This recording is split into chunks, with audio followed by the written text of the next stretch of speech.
Welcome to the Information Security Forum podcast. I'm your host, Tavia Gilbert. Is it easy to do? No, it's not easy to combine a cyber and a physical attack. That takes an organization. It's not something most individuals are capable on their own. And so the advantage for law enforcement is that they perhaps have a smaller subset of adversaries that they have to worry about, but they have a large attack surface. That was Leo Taddeo, former FBI agent and current CISO. In this episode of the ISF podcast, we bring you the second of 3 conversations with Leo and ISF Managing Director Steve Durbin. In this episode, Leo discusses the challenges of cybercrime and physical infrastructure attack, as well as the threats posed to the densely populated urban area of New York City. One of the things that we've talked about quite a lot at the ISF, as we look forward to some of the sort of emerging and evolving threats, is this rise in crime as a service. Ransomware and the ability, I think, from a cybercriminal perspective to be able to almost begin an apprenticeship through a crime as a service process and then graduate, if you like, into becoming much more competent in their own right. Is that something that you would agree with, something that you've seen? Well, certainly we've seen the cybercrime problem grow in a very rational sense, in that they're very efficient, very profit-oriented, and they will invest time and money into areas that are productive, just like a regular corporation will. Any rational enterprise will find the most profitable activity that they're good at and pour as many people and additional resources into that activity until it's no longer profitable. Cybercrime is operating in that way to a T, meaning if ransomware weren't profitable, we wouldn't see as many individuals and sophisticated groups engaging in ransomware. And it wasn't profitable until about 2012, 13, 14. And so you could ask yourself, what changed? What made ransomware profitable? And why did cyber criminals invest so heavily in it? And how did they invest so heavily in it? So if you look back, some of the things that enabled ransomware to be more successful, cryptocurrencies, for example. Right. Prior to cryptocurrencies, in order to cash out a successful installation of ransomware, there had to be some bank transfer or some way to get the money, and you needed an infrastructure to cash that out. You needed money mules, so to speak, and that created a paper trail. And if you were in Eastern Europe and your victim was in the United States, you had to change the currency from dollars to whatever currency you're comfortable with, and that meant cross-border transactions. Cryptocurrency eliminated all of that, and it made the cashing out phase of ransomware much simpler. And so once that potential obstacle was removed, ransomware became one of the most prevalent cyber crimes that we face. And when it became profitable, more people engaged in it. And when more people engaged in it, more innovation took place, more research and development. And as I said, it's perfectly rational.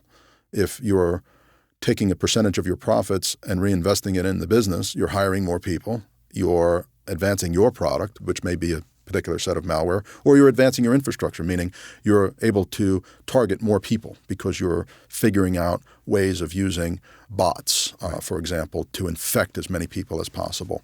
All of that innovation mimics what we see in the private sector. It's an extraordinarily predictable endeavor. I want to move a little bit into looking at the overall infrastructure.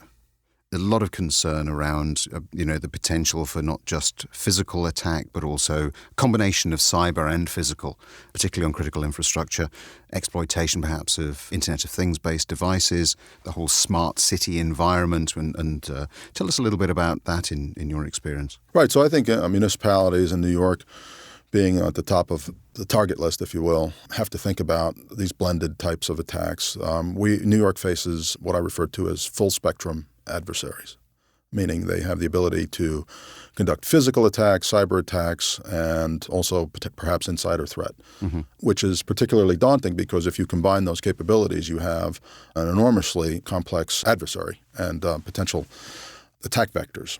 Is it easy to do? No, it's not easy to combine a cyber and a physical attack. That takes an organization. It's not something most individuals are capable on their own. And so the advantage for law enforcement is that they perhaps have a smaller subset of adversaries that they have to worry about, but they have a large attack surface. So if you think about the New York City area, 70% or so, depending on how you measure it, of the United States financial industry is located in or around New York City. That all sits on top of a very complex urban infrastructure, meaning water delivery systems, power systems, subways, communications, emergency response.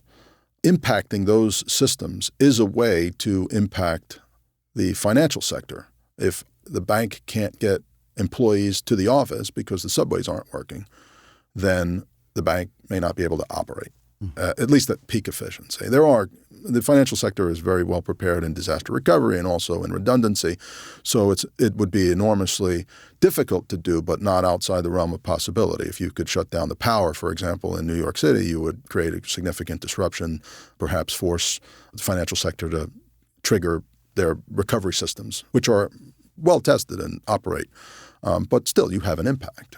We saw in 2013 the Iranians using denial of service attacks against the financial sector. And while not capable of shutting down the banking sector, it did impede retail banking customers from reaching their banks. And sometimes that kind of nuisance is all it takes for an adversary to achieve his objectives. So to answer your question, this is a vulnerable point for the United States. We rely very heavily on systems that are networked. Anything that is networked is reachable by an adversary, and protecting those systems is a continuing challenge because they change. They change what they're connected to, they change their operating systems, and they change where they're located. And all of that change is a challenge for security professionals, because if you can have a static environment to protect, that's one type of challenge. But if you have an environment that's complex and also moving, that's another set of challenges. So U.S. law enforcement, federal law enforcement in general, and local agencies are working together. They're sharing information. Is it perfect? No. Is there work to be done? Yes, and that's why these professionals go to work every day, to make it more efficient and more complete. Right. So it's a constantly shifting space, as you said. So how can a chief information security officer, for instance, at any organization, keep up with this constantly shifting, morphing threat landscape? It depends on the enterprise that you're protecting, on their appetite for risk, on their appetite for investing in security. It depends on the enterprise's security culture. So that answer changes depending on the organization you're protecting and the assets you're protecting.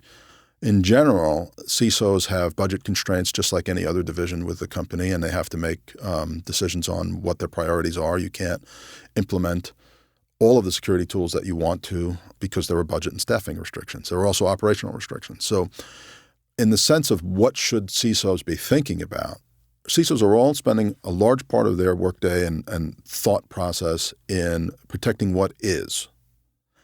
They need to take a bit out of their day and think about protecting what is coming and what will be, the future state of the enterprise. That's a continuing challenge, because protecting what is already complex enough. We have a lot of legacy systems that don't have security built into them. And so we're spending 95% of our time looking backwards, trying to protect the things that aren't sufficiently protected. And playing catch up with an adversary isn't a good position to be in. If the adversary has initiative, then you're always reacting, and reacting is not favorable for defense. You want to have an active defense. You want to be able to predict where the adversary is going and raise the kind of defenses that are necessary for the future. There's a lot baked into that. There are a number of technology challenges. There are a number of technology in the sense that what is ground truth for security technology? There's confusion in the market because there's vendor chaff in the air. Many vendors have claimed capabilities that later turn out to be less than what is in the marketing material, and there are challenges in infrastructure, in that old infrastructure becomes harder to protect once you really take a close look at it. And then there are process challenges. So, for example, if we stopped operating, we'd be perfectly safe, but that wouldn't be a valid business model. Right. So how much business impact and operational impact is a company willing to tolerate? Can we take a sales team offline while we install a security tool on their systems? And many times that's a more real risk than a potential adversary impacting the system. So if you're, for example, the chief operating officer, COO for a company, and you're assessing risk across the enterprise, of course, cyber is a risk, but so is operational interruption. And operational interruption is more real in most cases and more imminent and more impactful than some potential adversary in Eastern Europe who might or might not attack us. And so when you're taking a rational approach on how to keep this business running and how to keep it competitive, because another risk is to be slightly less competitive than your market will allow, and then you have a business risk that is existential. So all of that is in the CISO's mind. And really what I'm getting at is the CISO today has to have more of a business approach to protecting the enterprise than a technology approach. So there are different types of CISOs. Some CISOs are the smartest technician in the company, and that's a great thing if that's what's necessary. And many CISOs today are more of a business manager and leader and change agent, if you will. That may be an overused term. But CISOs have to think more along the lines of how do I integrate what is required of my department into the rest of the business rather than having the most secure security options. And being perfectly secure may not align with what the business really needs. And that's the challenge for CISOs as well. Yeah, absolutely right. And any tips that you can offer to CISOs to get that balance right? It's a juggling act, right? Right. I think it depends, again, on the enterprise and on the status of the challenge. So if you have a very mature security organization, then perhaps change is difficult because it's baked in so deeply. So every CISO has to assess where his or her enterprise is from a security point of view. Maturity, what past investments have been made, because many times past investments drive future expenditures. You don't want to unravel something you've spent a lot of money on unless there's a very good reason and you can save money in the future. So each CISO and each enterprise will face a different set of challenges. In the general sense, it's very important for CISOs to be listeners of the other colleagues in the C-suite. So if you're not listening to the product teams, if you're not listening to the sales teams, if you're not listening very closely to the strategy of the company and where it's going and bake that into your plans, you may be building defenses for an enterprise that isn't going to come to reality in a year or two. You may be protecting the wrong things at the wrong time. And so we always say, and it's kind of overused, a good player knows where the puck is. A great player knows where the puck is going to be. And a CISO today has to know where the company's going to be in order to be effective in projecting out in the future. Thanks for tuning in to the second of our three-part series with Leo Taddeo. Next time, we bring you the last of our three-part series, in which Leo focuses on the role of the CISO in protecting assets and responding appropriately to cyber threats. Culture is super fundamental. Culture is perhaps the most important element in protecting an organization, and it starts at the top. We know you'll look forward to that conversation, and in the meantime, for more resources for CISOs and anyone looking to enhance the security of their business, please visit securityforum.org. And we'd like to hear from you.